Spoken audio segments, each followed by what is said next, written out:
Time and Time Again by H. Beam Piper for the X-1 collection.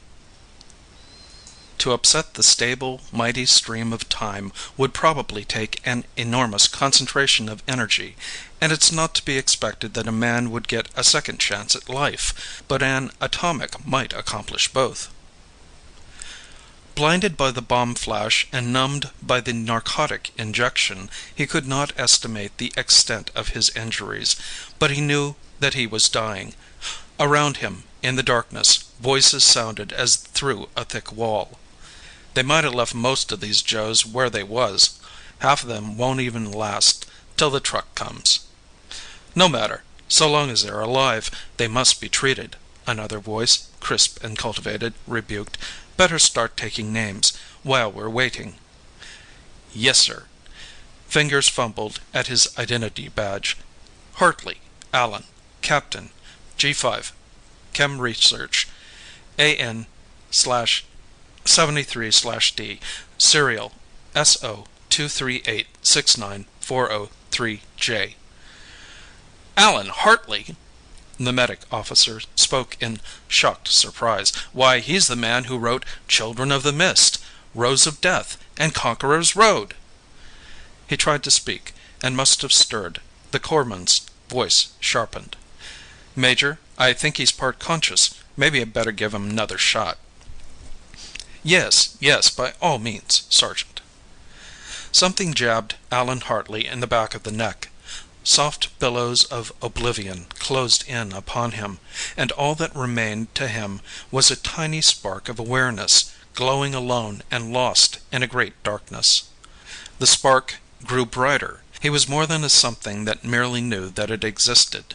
He was a man, and he had a name, and a military rank, and memories of the searing blue-green flash, and of what he had been doing outside the shelter the moment before, and memories of the month-long siege, and of the retreat from the north, and memories of the days before the war, back to the time when he had been little Allen Hartley, a schoolboy, the son of a successful lawyer, in Williamsport, Pennsylvania. His mother he could not remember. There was only a vague impression of the house full of people who had tried to comfort him for something he could not understand. But he remembered the old German woman who kept house for his father afterward, and he remembered his bedroom, with its chintz-covered chairs, and the warm-colored patch quilt on the old cherry bed, and the fan curtains at the windows edged with dusky red, and the morning sun shining through them. He could almost see them now. He blinked.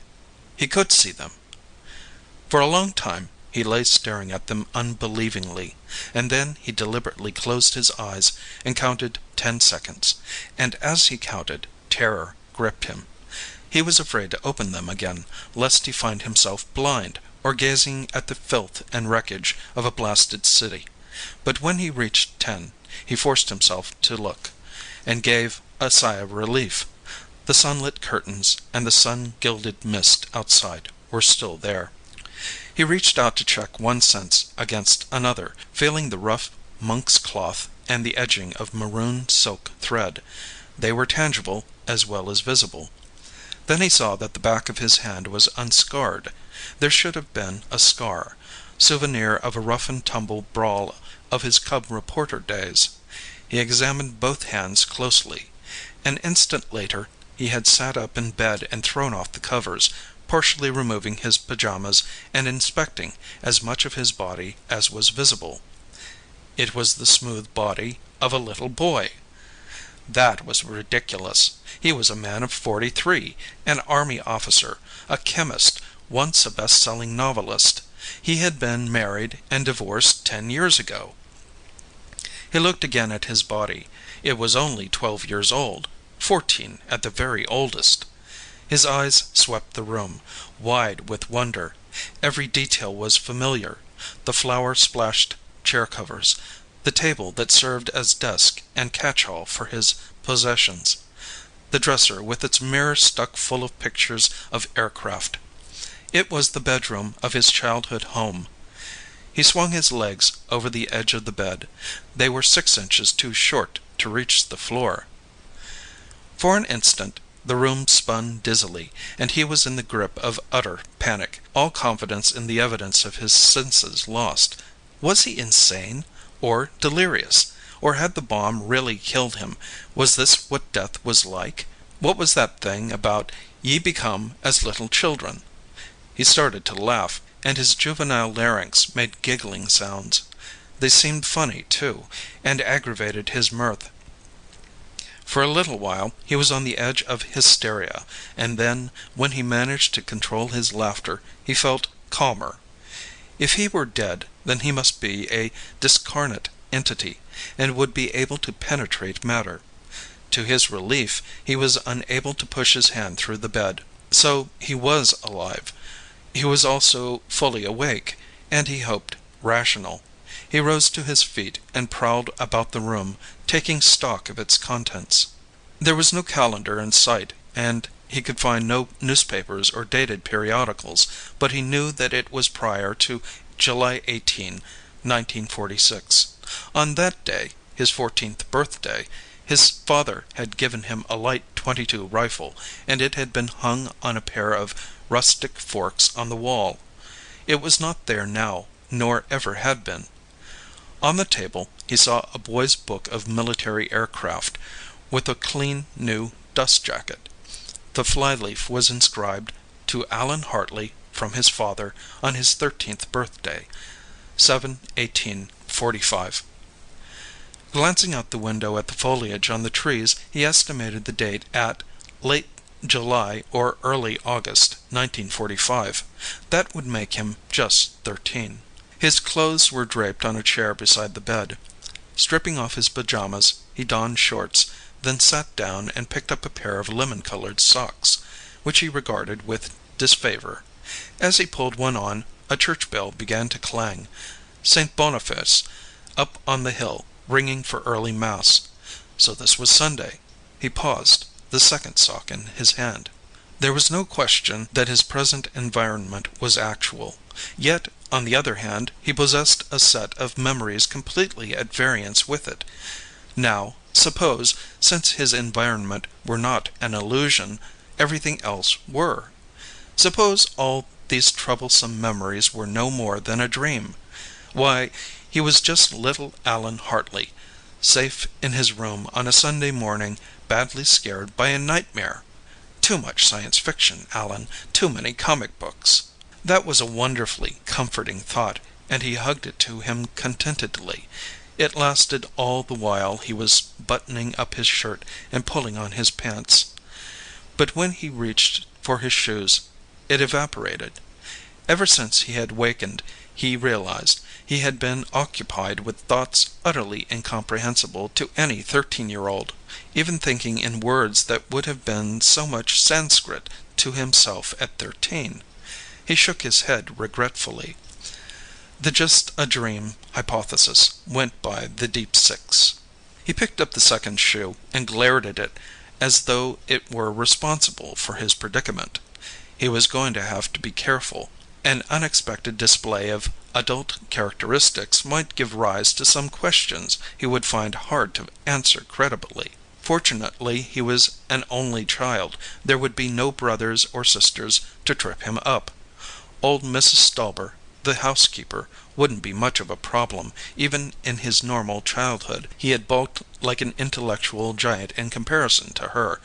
But his father... Now, there the going would be tough. He knew that shrewd attorney's mind, whetted keen on a generation of lying and reluctant witnesses. Sooner or later he would forget for an instant and betray himself. Then he smiled, remembering the books he had discovered in his late teens on his father's shelves and recalling the character of the open-minded, agnostic lawyer. If he could only avoid the inevitable unmasking until he had a plausible explanatory theory. Blake Hartley was leaving the bathroom as Allan Hartley opened his door and stepped into the hall. The lawyer was bare-armed and in slippers. At 48, there was only a faint powdering of gray in his dark hair, and not a gray thread in his clipped mustache. The old merry widower himself. Allan thought, grinning as he remembered the white-haired but still vigorous man from whom he'd parted at the outbreak of the war. "Morning, Dad," he greeted. "Morning, son. You're up early. Going to Sunday school?" Now, there was the advantage of a father who'd cut his first intellectual tooth on Tom Paine and Bob Ingersoll. Attendance at divine services was on a strictly voluntary basis. "Why, I don't think so. I want to do some reading this morning." "That's always a good thing to do," Blake Hartley approved. "After breakfast, suppose you take a walk down to the station and get me a Times." He dug in his trouser pocket and came out with a $50. "Get anything you want for yourself while you're at it." Allan thanked his father and pocketed the coin. "Mrs. Stauber will be at Mass," he suggested. "Say, I get the paper now. Breakfast won't be ready till she gets here." "Good idea." Blake Hartley nodded, pleased. "You'll have 3/4 of an hour, at least." So far, he congratulated himself, everything had gone smoothly. Finishing his toilet, he went downstairs and onto the street, turning left at Brandon to Campbell, and left again in the direction of the station. Before he reached the underpass, a dozen half-forgotten memories had revived. Here was a house that would, in a few years, be gutted by fire. Here were 4 dwellings standing where he had last seen a 5-story apartment building. A gasoline station and a weed-grown lot would shortly be replaced by a supermarket. The environs of the station itself were a complete puzzle to him, until he oriented himself. He bought a New York Times, glancing first of all at the date line. Sunday, August 5th, 1945. He'd estimated pretty closely. The Battle of Okinawa had been won. The Potsdam Conference had just ended. There were still pictures of the B-25 crash against the Empire State Building a week ago Saturday. And Japan was still being pounded by bombs from the air and shells from offshore naval guns. Why, tomorrow, Hiroshima was due for the big job. It amused him to reflect that he was probably the only person in Williamsport who knew that. On the way home, a boy, sitting on the top step of the front porch, hailed him. Allan replied cordially, trying to remember who it was. Of course, Larry Morton! He and Allan had been buddies. They probably had been swimming or playing commandos and Germans the afternoon before. Larry had gone to Cornell the same year that Allan had gone to Penn State. They had both graduated in 1954. Larry had gotten into some government bureau, and then he had married a Pittsburgh girl and had become 12th vice president of her father's firm.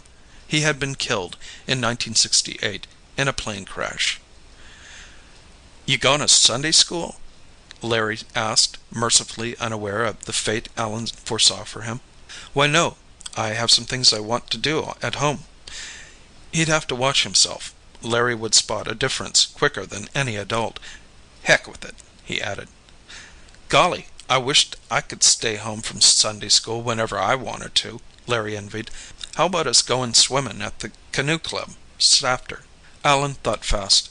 "Gee, I wisht could," he replied, lowering his grammatical sights. "I gotta stay home, s'after. We're expecting company, coupla aunts of mine. Dad wants me to stay home when they come." That went over all right.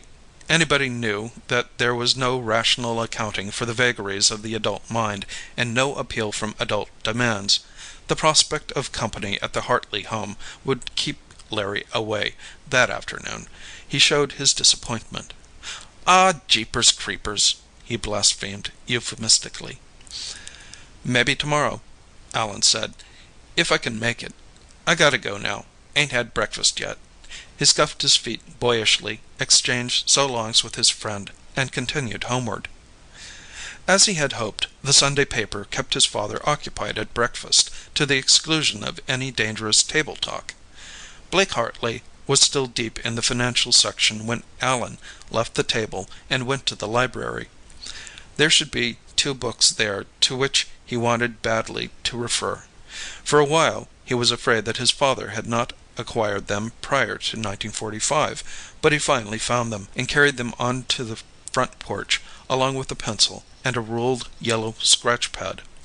In his experienced future, or his past to come, Allan Hartley had been accustomed to doing his thinking with a pencil. As reporter, as novelist plotting his work, as amateur chemist in his home laboratory, as scientific warfare research officer, his ideas had always been clarified by making notes. He pushed a chair to the table and built up the seat with cushions, wondering how soon he would become used to the proportional disparity between himself and the furniture. As he opened the books and took his pencil in his hand, there was one thing missing. If he could only smoke a pipe now! His father came out and stretched in a wicker chair with the Times book review section. The morning hours passed. Allan Hartley leafed through one book and then the other. His pencil moved rapidly at times. At others he doodled absently. There was no question any more in his mind as to what or who he was. He was Allan Hartley, a man of 43, marooned in his own 13-year-old body, 30 years back in his own past. That was, of course, against all common sense, but he was easily able to ignore that objection. He had been made before, against the astronomy of Copernicus and the geography of Columbus, and the biology of Darwin and the industrial technology of Samuel Colt, and the military doctrines of Charles de Gaulle. Today's common sense had a habit of turning into tomorrow's utter nonsense. What he needed, right now, but bad, was a theory that would explain what had happened to him. Understanding was beginning to dawn when Mrs. Stauber came out to announce midday dinner. "I hope you won't mind having it so early," she apologized. "Mein sister, Jenny, offer in Nippenose. She is sick. I want to go see her this afternoon. Yet I'll be back in plenty time to get supper, Mr. Hartley." "Hey, Dad," Allan spoke up. "Why can't we get our own supper and have a picnic like? That'd be fun, and Mrs. Stauber could stay as long as she wanted to." His father looked at him. Such consideration for others was a most gratifying deviation from the juvenile norm, dawn of altruism or something. He gave hearty assent. "Why, of course, Mrs. Stauber. Allan and I can shift for ourselves this evening. Can't we, Allan? You needn't come back till tomorrow morning." "Ach, thank you so much, Mr. Hartley." At dinner, Allan got out from under the burden of conversation by questioning his father about the war and luring him into a lengthy dissertation on the difficulties of the forthcoming invasion of Japan. In view of what he remembered of the next 24 hours, Allan was secretly amused. His father was sure that the war would run on to mid-1946. After dinner they returned to the porch, Hartley père smoking a cigar and carrying out several law books. He only glanced at these occasionally. For the most part he sat and blew smoke rings and watched them float away. Some thrice guilty felon was about to be triumphantly acquitted by a weeping jury. Allan could recognize a courtroom masterpiece in the process of incubation.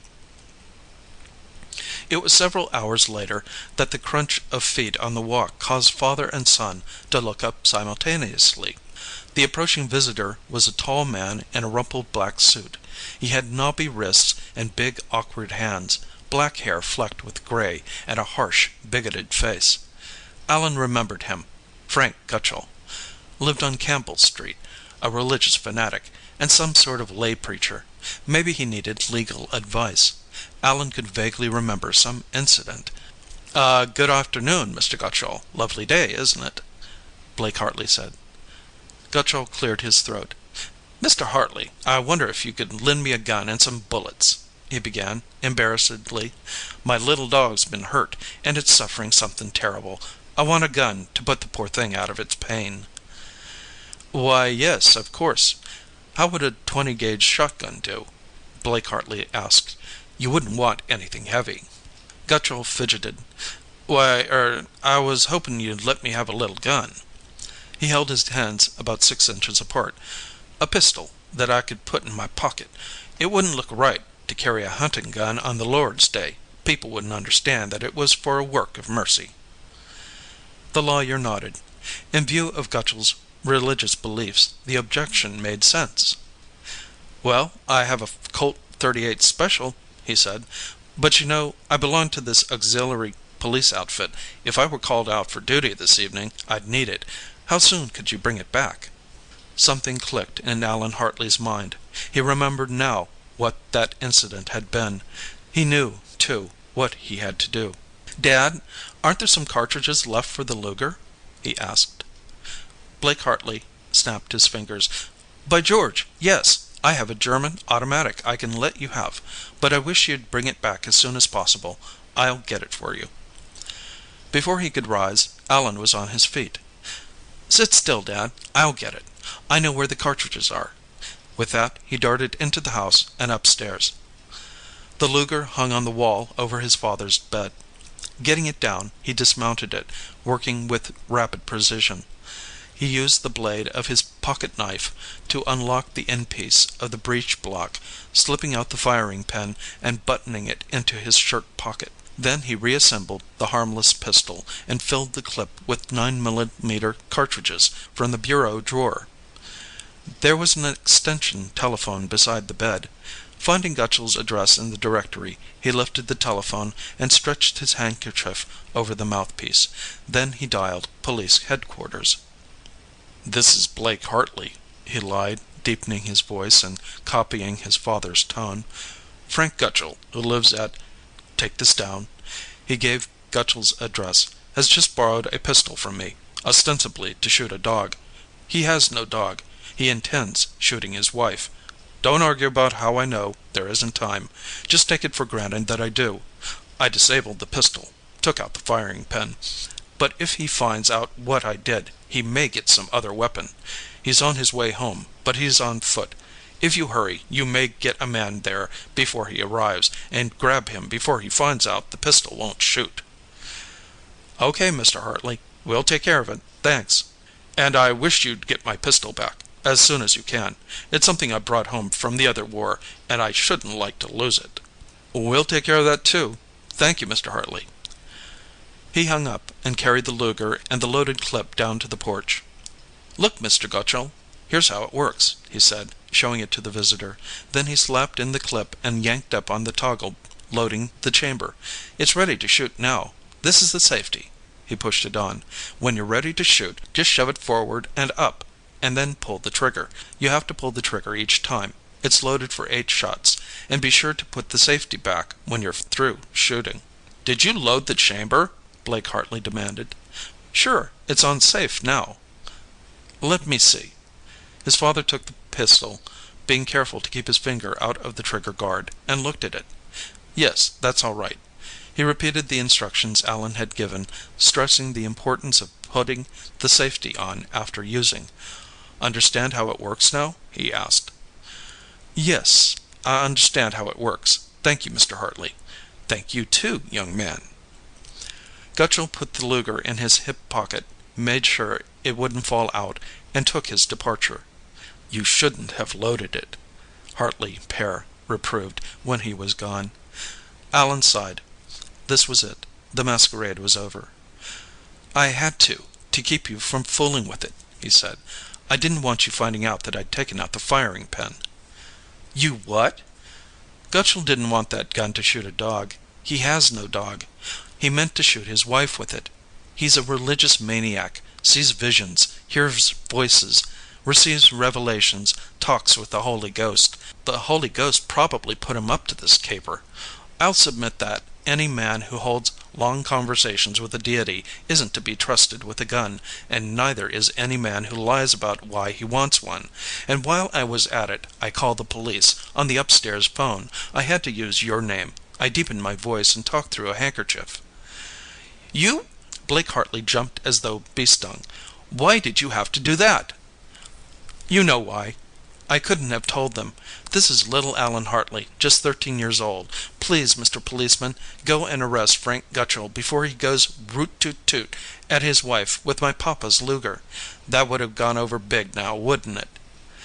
"And suppose he really wants to shoot a dog? What sort of mess will I be in?" "No mess at all. If I'm wrong, which I'm not, I'll take the thump for it myself. It'll pass for a dumb kid trick, and nothing'll be done. But if I'm right, you'll have to front for me. They'll keep your name out of it, but they'd give me a lot of cheap boy hero publicity, which I don't want." He picked up his pencil again. "We should have the complete returns in about 20 minutes." That was a 10-minute underestimate, and it was another quarter hour before the detective sergeant who returned the Luger had finished congratulating Blake Hartley and giving him the thanks of the department.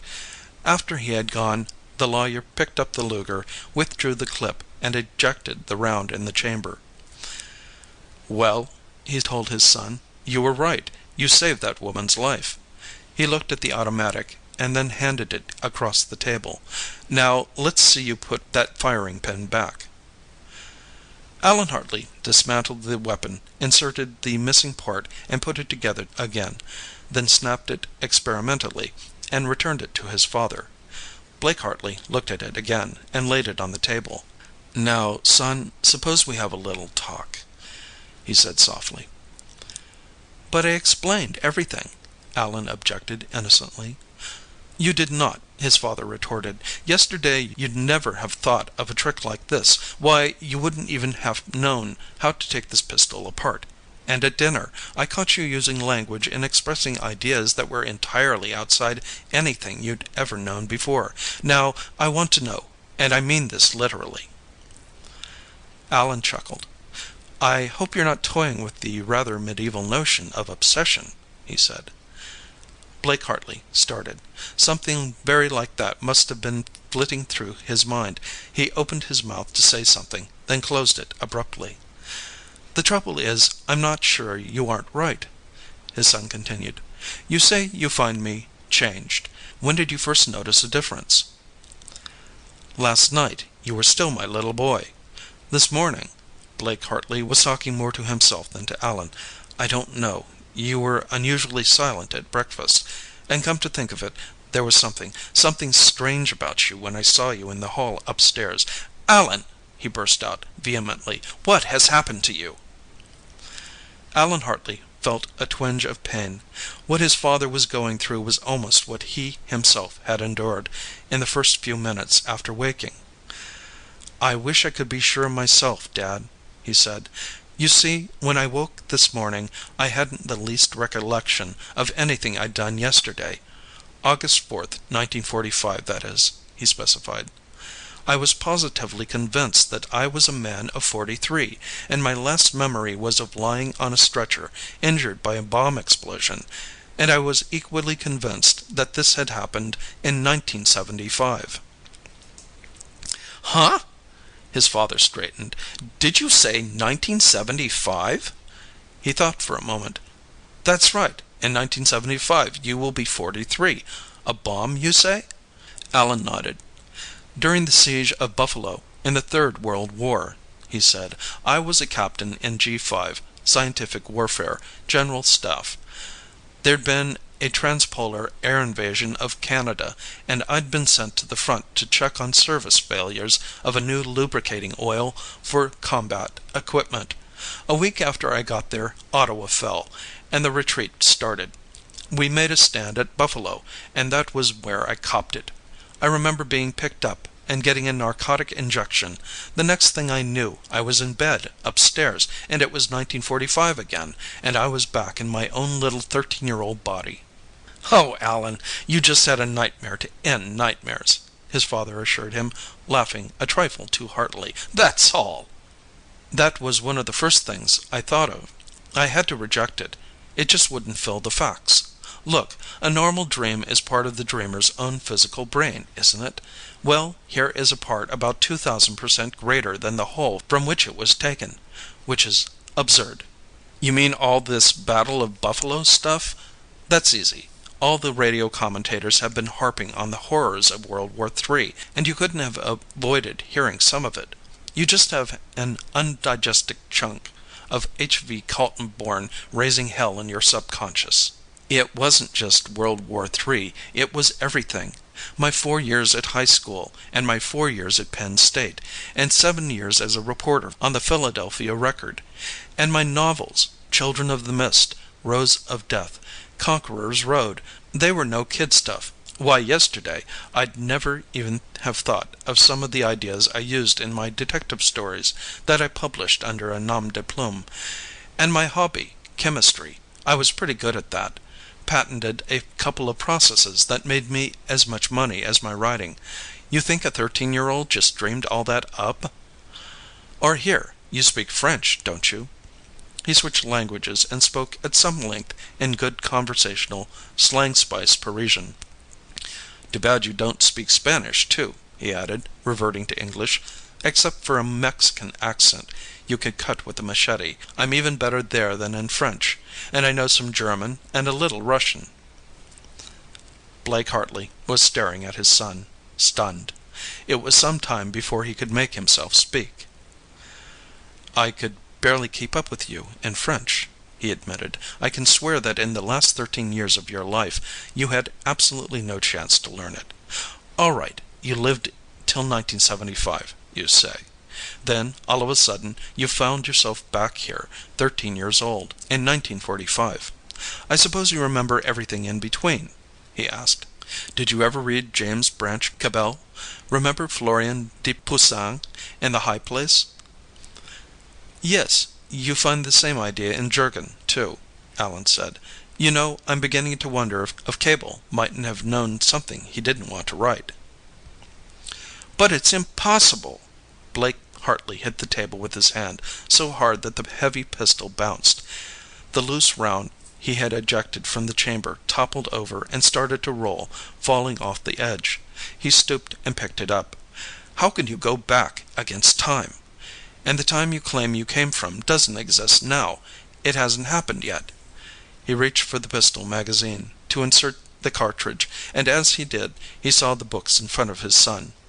"Dunn's Experiment with Time," he commented, "and J.N.M. Tyrrell's Science and Psychical Phenomena.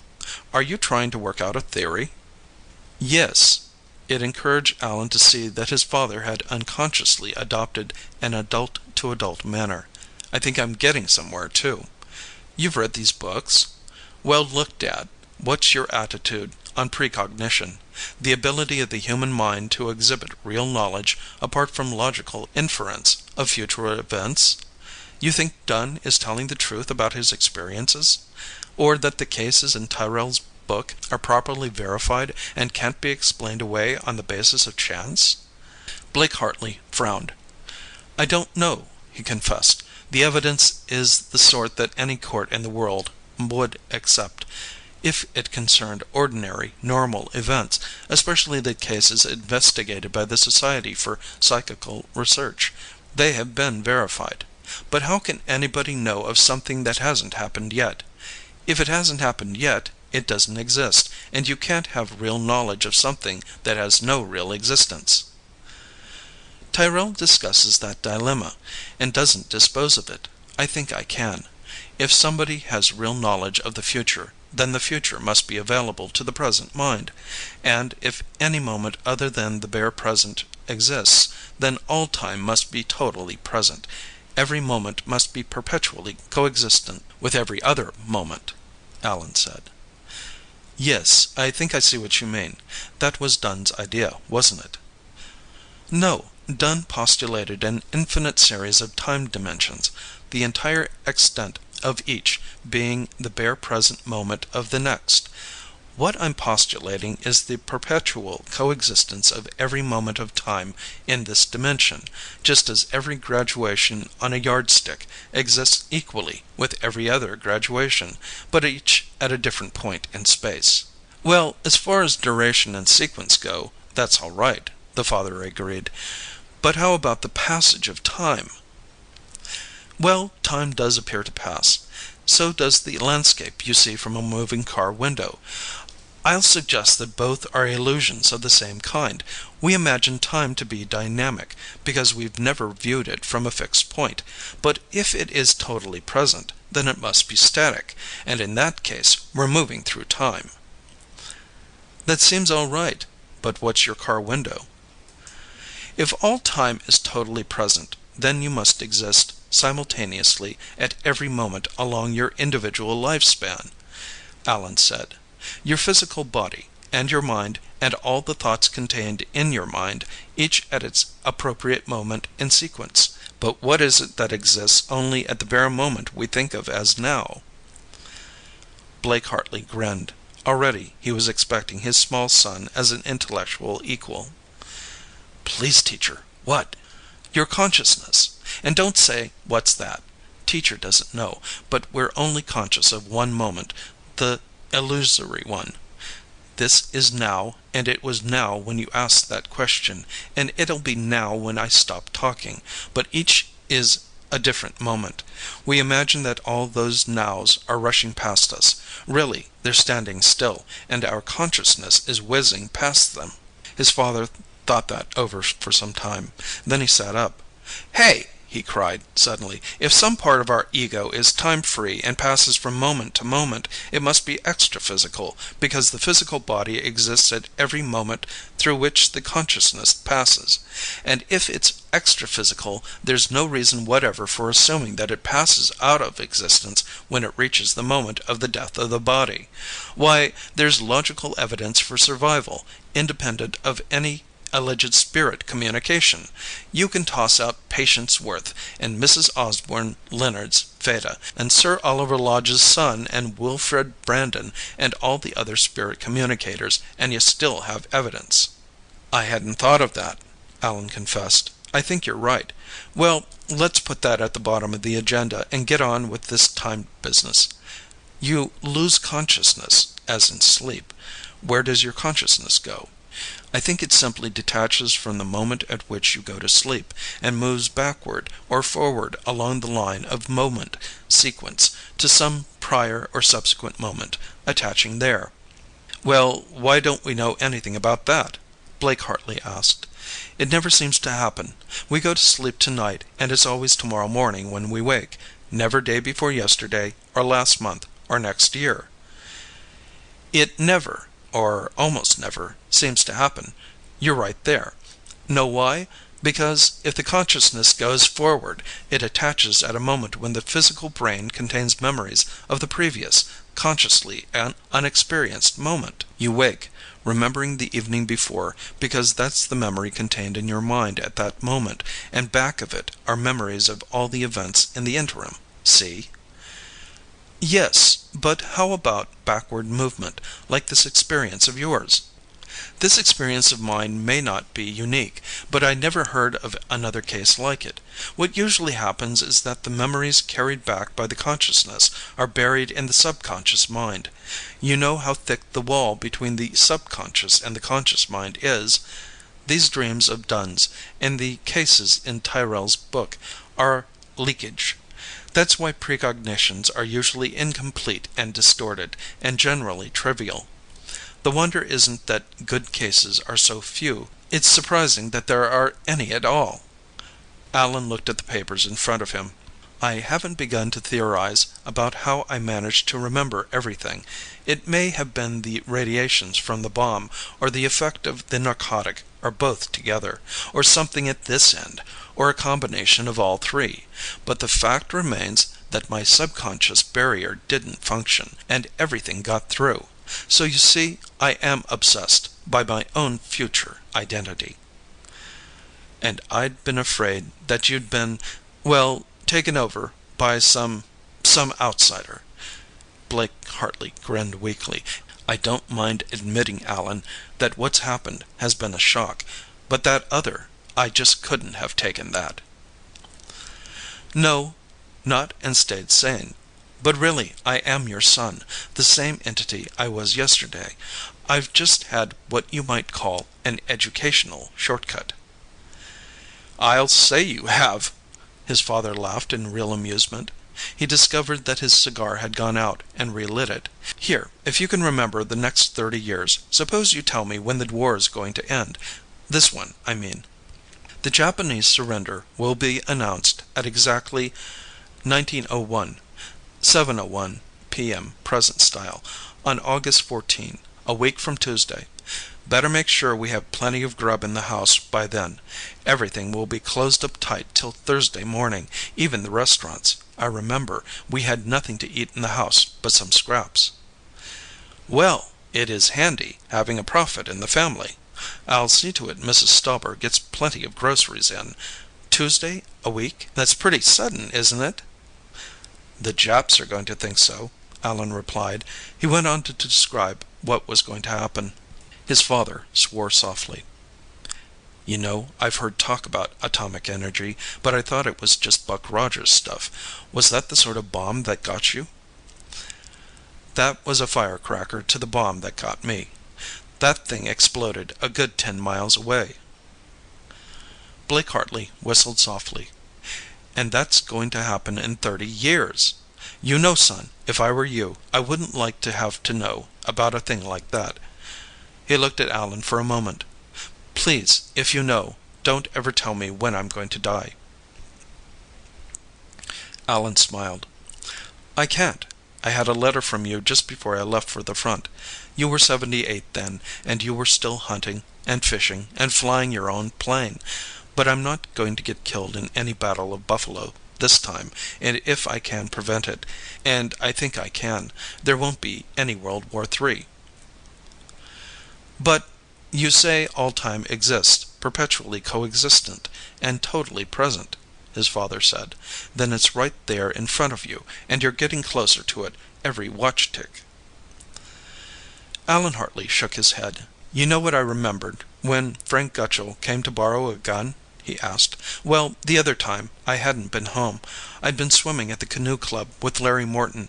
When I got home, about a half hour from now, I found the house full of cops. Gutchell talked the .38 officer's model out of you, and gone home.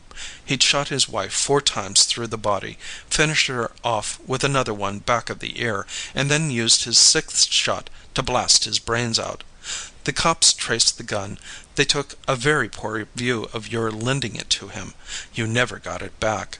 Trust that gang to keep a good gun, the lawyer said. I didn't want to lose it this time, and I didn't want to see you lose face around City Hall. Gutchalls, of course, are expendable, Allen said, but my main reason for fixing Frank Gutchall up with the padded cell was that I wanted to know whether or not the future could be altered. I have it on experimental authority that it can be. There must be additional dimensions of time, lines of alternative probabilities, something like William Seabrook's witch doctor friend's fan-shaped destiny. When I brought memories of the future back to the present, I added certain factors to the causal chain. That set up an entirely new line of probabilities. On no notice at all, I stopped a murder and a suicide. With 30 years to work, I can stop a world war. I'll have the means to do it, too. The means? Unlimited wealth and influence. Here. Allen picked up a sheet and handed it to his father. Used properly, we can make 2 or 3 million on that alone. A list of all the Kentucky Derby, Preakness, and Belmont winners to 1970. That'll furnish us primary capital. Then, remember, I was something of a chemist. I took it up originally to get background material for one of my detective stories. It fascinated me, and I made it a hobby, and then a source of income. I'm 30 years ahead of any chemist in the world now. You remember I.G. Farben Industry? 10 years from now, we'll make them look like pikers. His father looked at the yellow sheet. Assault at 8 to 1, he said. I can scrape up about 5,000 for that. Yes, in 10 years. Any other little operations you have in mind? He asked. About 1950, we start building a political organization here in Pennsylvania.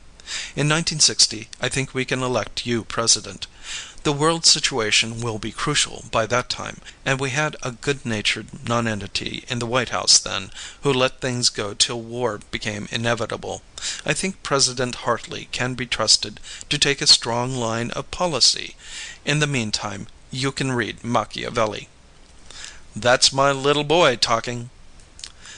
Blake Hartley said softly, All right, son, I'll do just what you tell me, and when you grow up, I'll be president. Let's go get supper now. End of Time and Time Again by H. Beam Piper.